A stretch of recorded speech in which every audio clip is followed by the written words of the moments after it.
Aceh meminta Fahri agar tidak banyak bicara soal KIB. Fahri tidak banyak tahu soal perkembangan yang terjadi. Pernyataan Fahri ini jelas analisanya dangkal. Lebih baik dia urus partainya supaya lolos dalam pemilu 2024 nanti. Demikian pula dari PAN. Kami tidak pernah menipu rakyat.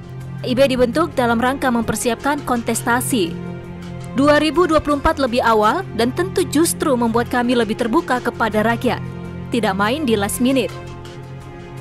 Yandri menerangkan saat ini belum memasuki tahapan proses pendaftaran pasangan capres dan cawapres yang diusung koalisi partai. Meskipun begitu, Yandri mengatakan pihaknya telah sepakat berkoalisi untuk mematangkan kerjasama politik.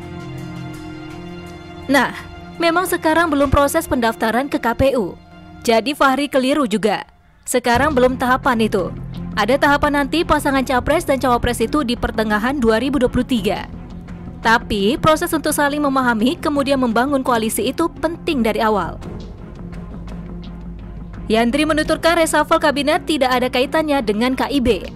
Dia menegaskan reshuffle kabinet sepenuhnya merupakan hak presiden.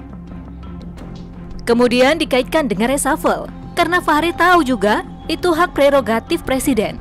Tidak ada kaitan dengan yang lain. Jadi itu kebutuhan presiden mengganti dan memindahkan posisi menteri dari posisi awal ke yang lain. Sebelum ada KIB juga sudah sering ada reshuffle. Jadi keliru kalau seolah-olah reshuffle itu karena ada KIB. Selain itu, Wakil Ketua Umum P3 Arsul Sani pun menyentil balik Fahri. Menurut Arsul, pihak yang paling mengetahui soal keberadaan KIB mengganggu kinerja kabinet, yaitu Jokowi dan kabinet secara keseluruhan. Arsul lantas menganggap komentar Fahri seperti orang yang sedang berfantasi. Fahri sedang berfantasi. Jokowi tidak berkesimpulan seperti itu. Yang paling tahu apakah sikap politik 3 ketum parpol itu mengganggu kinerja mereka sebagai menteri atau tidak itu, ya presiden atau kabinet secara keseluruhan, kata Arsul. Yandri menuturkan reshuffle kabinet tidak ada kaitannya dengan KIB. Dia menegaskan reshuffle kabinet sepenuhnya merupakan hak presiden. Kemudian dikaitkan dengan reshuffle karena Fahri tahu juga itu hak prerogatif presiden. Tidak ada kaitan dengan yang lain. Jadi itu kebutuhan presiden mengganti dan memindahkan posisi menteri dari posisi awal ke yang lain. Sebelum ada KIB juga sudah sering ada reshuffle.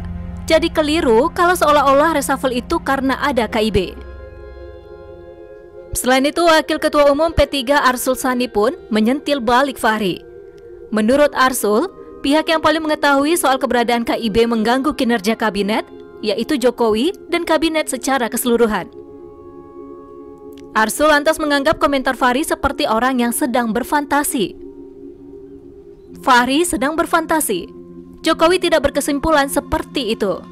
Yang paling tahu apakah sikap politik 3 ketum parpol itu mengganggu kinerja mereka sebagai menteri atau tidak itu, ya presiden atau kabinet secara keseluruhan, kata Arsul.